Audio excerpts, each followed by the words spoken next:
Hello friends, simple cuisine বাংলায় নতুন আরও একটা পর্বে তোমাদের সবাইকে স্বাগত জানিয়ে শুরু করছি আজকের রেসিপি।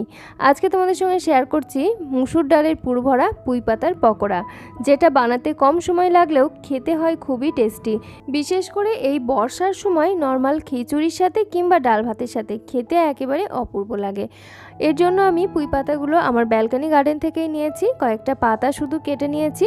আর মুসুর ডালটা আগের দিন রাত্রেই ভিজিয়ে রেখেছিলাম। এখন জল থেকে একটা মিক্সার গ্রাইন্ডার জারের মধ্যে নিয়ে নিলাম, তার সাথে কয়েকটা কাঁচা লঙ্কা আর স্বাদ অনুযায়ী লবণ দিয়ে খুব ভালো করে স্মুথ পেস্ট বানিয়ে এক সাইডে রেখে দিলাম। এখন একটা মিক্সিং বোলের মধ্যে নিয়ে নিলাম বেসন, প্রায় পৌনে 1 কাপের মতো বেসন এখানে নিয়েছি। তার সাথে দিয়েছি 1.5 টেবিল চামচ চালের গুঁড়ো, আর দিয়ে দিলাম স্বাদ অনুযায়ী লঙ্কার গুঁড়ো, হলুদের গুঁড়ো আর জিরের গুঁড়ো। পরিমাণ মতো লবণ দিয়ে অল্প অল্প করে জল দিয়ে এরকম একটা ব্যাটার তৈরি করে নিয়েছি। ব্যাটারের ঘনত্ব হচ্ছে সেমি থিক, একদম পাতলা না আবার অতিরিক্ত ঘনও না। এটাকে এক সাইডে রেখে দিলাম। আর ডালের যে পেস্টটা বানিয়ে রেখেছি তার সঙ্গে অ্যাড করে দিলাম একটা মিডিয়াম সাইজের কুচনো পেঁয়াজ। পেঁয়াজটা আমি এভাবে করে হাত দিয়ে ছাড়িয়ে ছাড়িয়ে দিচ্ছি যাতে মাখাতে আমাদের সুবিধা হয়। তারপরে একটা স্পুন দিয়ে পেঁয়াজটা খুব ভালো করে ডাল বাটার সঙ্গে মেখে নিচ্ছি। এটাকেও রেডি করে এক সাইডে রেখে দিলাম। আর এখানে আমি যে পুঁই পাতাগুলো নিয়েছি এগুলো বিভিন্ন সাইজের আছে, ছোটও আছে যেমন, তেমন মাঝারি আছে, আবার খুব বেশি বড়ও আছে। তো এগুলো দিয়ে 2 ধরনের পকোড়া আমরা করব। তো প্রথমে বড় পাতা নিলাম, আর বড় পাতার ঠিক মধ্যেখানটাতে আমরা যে পুরটা তৈরি করেছি মুসুর ডালের, এই ডাল বাটাটাকে এভাবে করে স্প্রেড করে নিচ্ছি। তোমরা এই ডাল বাটাটাকে আর একটু স্পাইসি করতে চাইলে এর সঙ্গে আরও কিছু মশলা অ্যাড করতে পারো, তবে আমি একদম সিম্পলই রেখেছি। আর তারপরে আমি এটাকে এভাবে করে ফোল্ড করে নিচ্ছি, জাস্ট এরকম করে ফোল্ড করে রেখে দিলাম।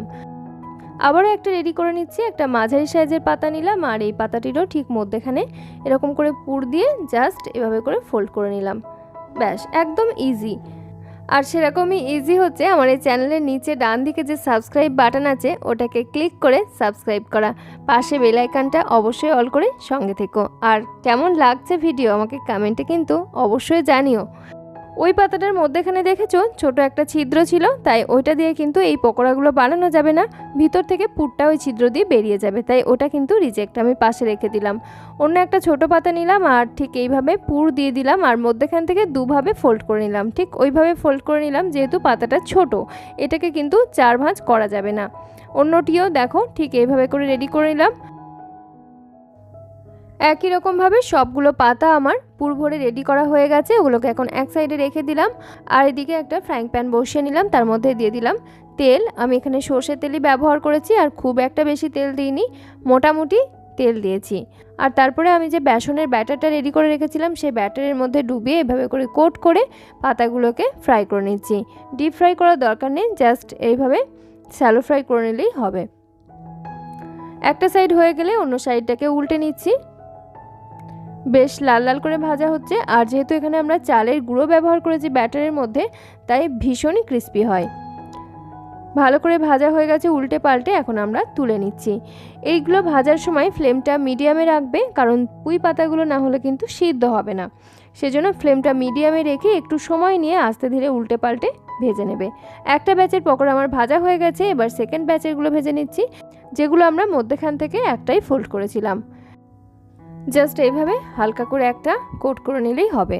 তবে বেসনের ব্যাটারটা কিন্তু খুব একটা বেশি পাতলা করা যাবে না, সেক্ষেত্রে ব্যাটারটা কিন্তু এরকমভাবে আটকাবে না। পাতার থেকে ব্যাটার ঝরে ঝরে পড়লে তাহলে কিন্তু ভালোভাবে তৈরিই হবে না।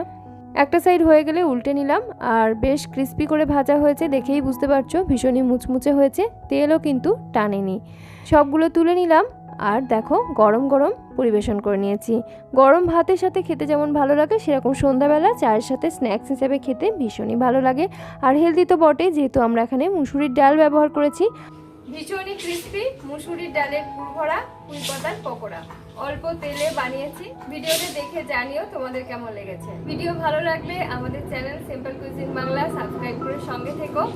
আজকের মতো এখানেই বিদায় নিচ্ছি, ফিরে আসছি খুব তাড়াতাড়ি পরবর্তী ভিডিও নিয়ে। সকলে খুব ভালো থেকো,